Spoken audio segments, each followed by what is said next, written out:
Ako si Lawrence, tamad ako pero may pangarap ako. Tara, samahan niyo ako. June 12 Independence Day. Kahit na holiday patuloy pa rin ang pagpasok ng customer sa aming shop. Kaya ayan, binabaklas na yung dashboard kasi titingnan natin yung ventilation kasi sabi ng ating customer parang nakabukas yung ventilation niya. Kaya i-check natin. Ayan, dito tinatanggal na yung compressor niya. Ayan. Tumulong na rin ako dito para mas mapabilis. Ayan, pakit pa siya. Dito hindi na pala namin need na ibaba yung buong dashboard kasi naayos na agad nung kasama natin. Ayan, testing. Okay na siya. Baliktad lang daw yung takid ng unang gumawa.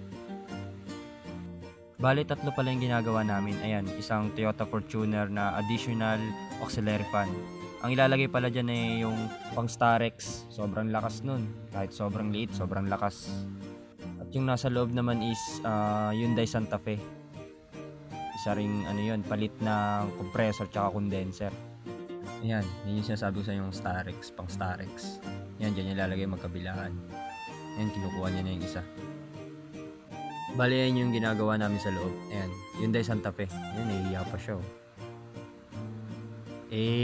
Angas. Ayan yung compressor na ipapalit sa kanya. Ayan, bago. By the way, ginagawa ko to rin para matuto rin ako mag-aircon.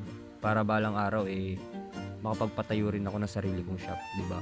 Malay natin sa susunod. Basta. Ayan, napakalinis. Paangas. Ayan yung condenser na ilalagay natin sa Hyundai Santa Fe. Dito nilalagay niya ng bagong langis yung compressor. Kasi tinanggal natin yung lumang langis niya para mas malinis yung system, di ba? Para malamig. Alright. Pero syempre kailangan din natin mag-flushing ng system bago natin ilagay yung bagong compressor. Ayan, sobrang itim niya before and after. At dahil syempre nag-flushing tayo ng system, kailangan natin siya palitan ng panibagong expansion valve. Ayan, palagay na siya. Dito paalis ako dahil inutusan ako ng tito ko na bumili ng beef wonton mami sa San Juan. Ayan. Rides red siya, broom broom broom.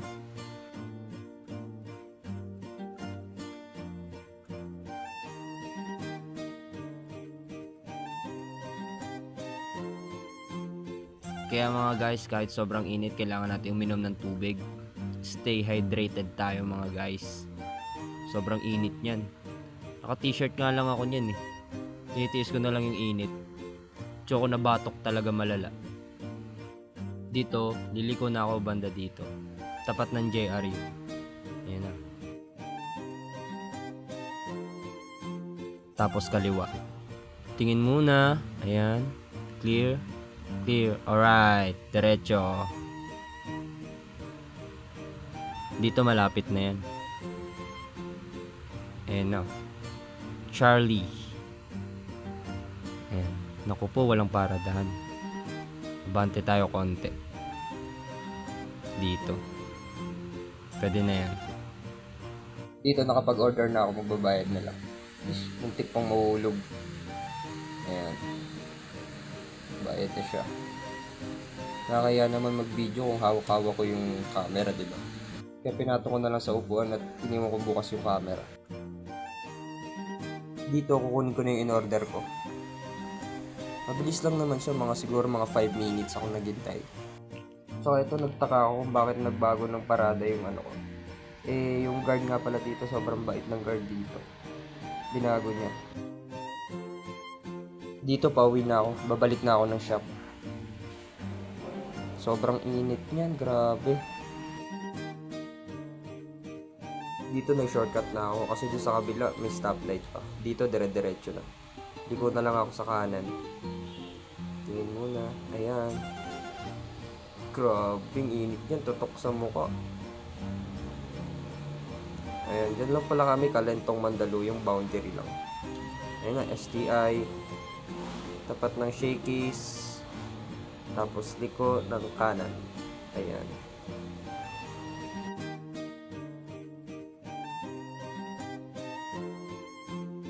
Tapos dito, back to work ulit. Ayan. Yung nakita kasi yung tito ko na compressor, tinitingnan namin kung parehas ito para may lagay dun sa Toyota Altis. Ayan. Sine-check ko kung may bomba pa. Wala na talaga, mahina na. Update dun sa ginagawa ni Kuya Pong. Ayan o, nailagay na niya. Sobrang lakas niyan. Lamig. Tindi ng pagkakabracket. Update dun sa Hyundai Santa Fe na nasa loob. Ayan. Kinakargaan na lang ng pre-oil. Nailagay na rin yung kompreso. Ayan.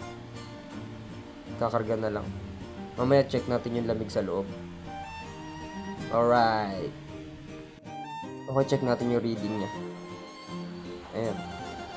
35 low side and 200 high side. Halos parehas lang ng ginawa natin kahapon yung Hyundai Tucson. Okay, check natin yung lamig sa loob. Uy! Grabe yung lamig. Sobrang lamig. Hey, chillin'. Sobra guys, kung kayo lang nasa loob, sobrang lamig niya. Check natin yung lamig. 11.5. Uy! Hindi pa siya gaano kalamig niya na, pero malamig na. Kasi hindi pa nagsisirculate yung Freon na inilagay natin. Kasi kakakarga lang din nila. Pero syempre, kailangan din natin magmerienda. Nakakapagod, sobrang init. Pagdila. Tete. Spaghetti tsaka ito. Wow. Sarap. Ayan, binanatan niya yung Coke float. Cellphone. Binigyan pala ako ni Ate Jelay ng spaghetti. Hati daw kami. Pagtapos ko rin pala magmerienda, bumalik na ulit ako. Okay. Wow, pa.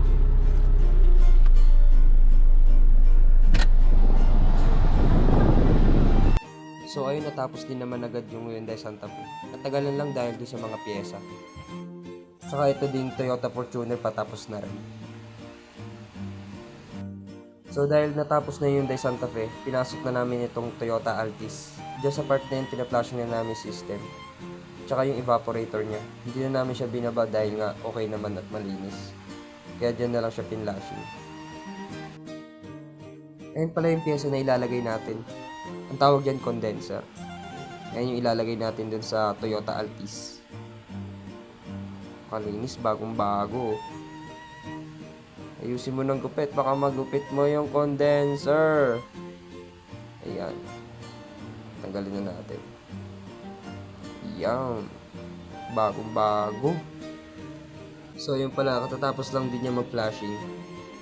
Nagpalit na rin tayo ng expansion valve. So yung bagong bago yan. Ilagay niya rin ng foam para walang singaw na manggagaling sa labas.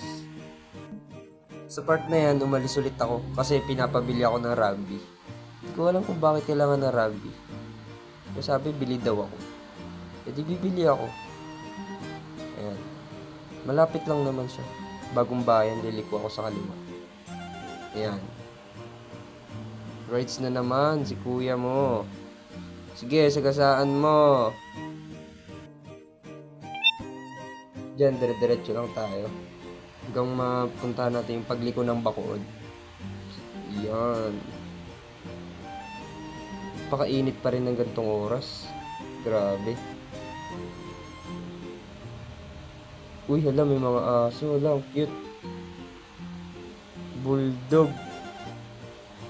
Ay, hindi. Kala ko bulldog. Hinihintay ko na lang mag-green yung stoplight. Ayan, go na. Tara, Reds. Tara. Ay, checkpoint. Ay, wala. May helmet naman tayo eh. Teka, bibili tayo rugby. May pulis. Grabe. Yung mga pulis natin dyan. Shoutout sa inyo mga bossing.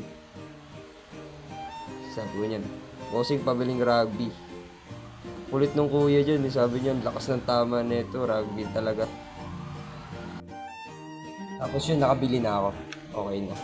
Pauwi na ako. Uy, pogi. Otolingon pag kotse, pag babae, hindi. Angas. Yan tayo eh. So ayun na nga, nakauwi na ako.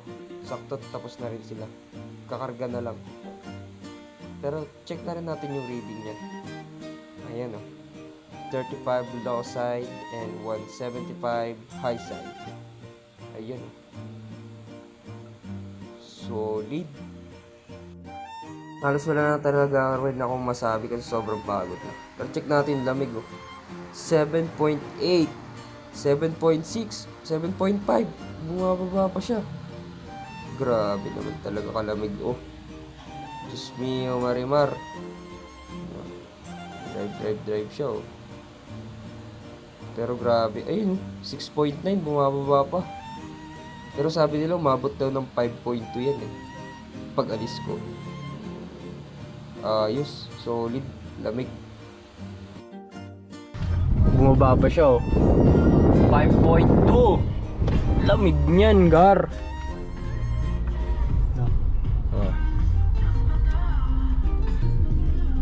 Na kayo magpagawa sa RCS Care Car Aircon mga guys.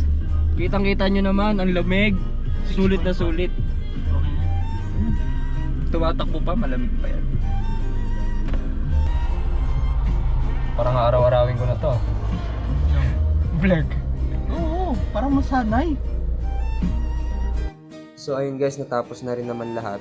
Nilinisin ko na itong mga ginamit na mga tools.